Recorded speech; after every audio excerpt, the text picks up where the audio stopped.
अल्लाहुम्मा सल्लि अला सय्यिदिना व मौलाना मुहम्मदिन।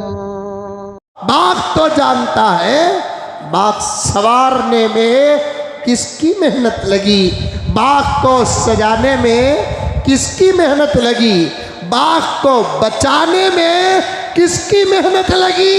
फिर पूछते हैं कि तुमने मुल्क को क्या दिया। हमने मुल्क को खून दिया है, हमने मुल्क को जिंदगियां दी है, हमने मुल्क को शहादतें पेश की है। फिर आज पूछते हो तुमने मुल्क को क्या दिया है। सवाल का दरवाज़ा बंद कर रहे हैं। जवाब देकर पलटकर अगर हम सवाल करेंगे तो फिर तुम्हारे पास जवाब नहीं होगा। फिर करने दो कि तुमने मुल्क को दिया क्या।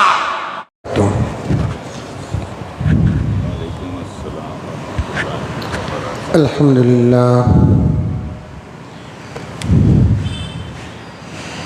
अल्हम्दुलिल्लाह रब्बिल आलमीन वस्सलातु वस्सलामु अला सय्यिदिल अंबिया वल मुरसलीन मुहम्मदिन व अला आलिहि व अस्हाबिहि अजमाइन। अम्मा बादु फ़अऊज़ु बिल्लाहि मिनश शैतानिर रजीम। बिस्मिल्लाहिर रहमानिर रहीम। या अय्युहल्लज़ीना आमनु उदख़ुलू फ़िस्सिल्मि काफ़्फ़ा वला तत्तबिऊ ख़ुतुवातिश शैतान इन्नहु लकुम अदुव्वुम मुबीन। वक़ाल तआला फ़ी मक़ामिन आख़र कुन्तुम खैरा उम्मतिन उख़रिजत लिन्नास तअमुरून बिलमारूफ़ि व तनहौन अनिल मुनकर व तुअमिनून बिल्लाह। वक़ाल तआला फ़ी मक़ामिन आख़र फ़इन आमनू बिमिस्लि मा आमनतुम बिही फ़क़द इह्तदौ।